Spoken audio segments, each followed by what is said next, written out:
ada banyak alam lebih. Ternyata tak boleh.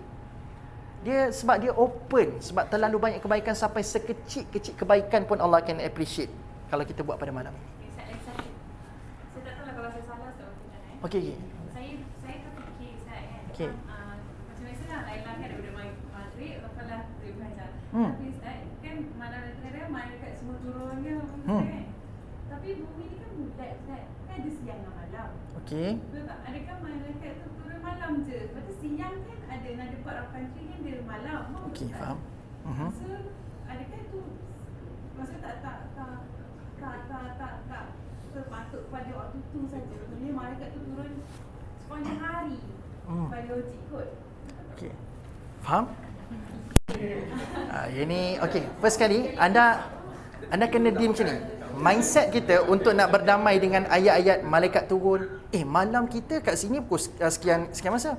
Dekat negara lain bukan tengah malam sekarang ni, tengah siang. So adakah berlaku banyak kali Lailatul Qadar tu sebab dah naik, dah habis dah untuk Malaysia, dah habis dah. So esok kita pergi kita kena kerja dekat Mekah, Saudi pula. Dekat UK pula esok. No. Okay, first kali how to interact with this kind of situation. First kali Allah, malaikat, dia tak terikat dengan masa kita. Anda kena ingat yang mengagihkan kebaikan, yang turun bagi kebaikan, yang telah menetapkan kebaikan tu Tuhan Allah. Kalau anda bersetuju dan macam seolah-olah merasakan Allah tu boleh berada kat dalam satu masa, dalam satu event tu dalam satu masa je. So anda telah memperkecilkan kemampuan Allah. Kan? So anda kena ingat Allah tak pernah terikat langsung dengan masa kita. So macam mana Ustaz Allah? Tu yang layak bagi dia. So kita nak explain lebih pun tak mampu sebab takkanlah itu qadar berlaku banyak kali, kan? So first kali Allah tak terikat dengan masa. Itu adalah disiplin utama untuk nak faham tentang konsep ni. Kan? Sebab Allah yang ciptakan masa. So Allah nak turun macam mana, Allah nak bagi macam mana malaikat tu turun, arahkan bila dan sebagainya, sebab dia ciptakan masa tu. So dia berhak untuk nak alter ikut tak seperti apa yang kita faham ikut logik.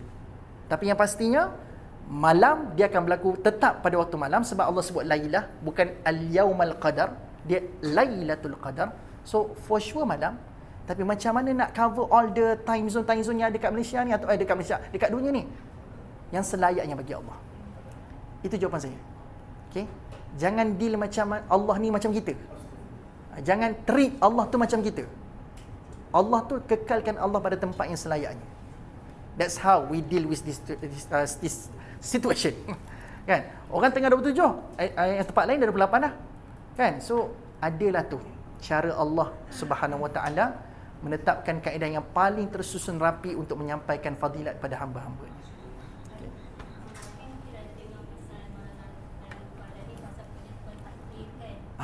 Betul?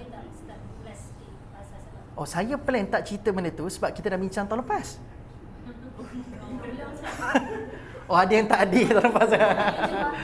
Dia je baru. Sebab saya tuan-tuan sekalian dengan MJIC ni dah lama. Rasanya banyak kali juga Ramadan kita dah jumpa. Saya dah tahu dah mana yang saya dah pernah kupas, mana yang belum kupas. Macam Lailatul Qadar tu saya dah pernah kupas sebelum ni. Kenapa namanya qadar? Sebab dia ada kaitan dengan takdir, perubahan takdir manusia. Sebab tu saya tak cerita. Sebab tu saya fokus pada benda yang tak pernah saya bincang sebelum ni. Tapi kalau ditanya pada saya, kenapa namanya Al-Qadar, boleh je nama Lailatul Mubarakah ke, Lailatul apa lagi? Lailatul apa? Lailatul Khair ke contoh kan. Kenapa nama dia Al-Qadar? Okey, qadar ni tuan-puan sekalian dia ada beberapa makna. Sepantailah cepat-cepat sebab patutnya benda ni lama. Saya ringkaskan mudah. Okey, qadar saya bawa ada 3 makna.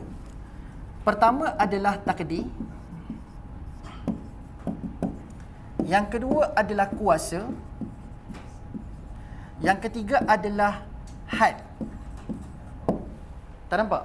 Okey. Takdir, kuasa, had. Okey, saya mulakan dengan takdir. Daripada perkataan qadar boleh wujud perkataan takdir. Maksudnya malam ini berpotensi besar untuk mengubah takdir manusia. So maksudnya mungkin barangkali ada takdir tertentu yang sekarang ni dilalui oleh manusia tersebut, tapi fadilat malam ini Allah boleh mengubah takdir manusia. Dan salah satu faktor kenapa Nabi suruh berdoa, sebab doa itulah yang membantu untuk takdir yang pada awalnya begitu berubah menjadi lain.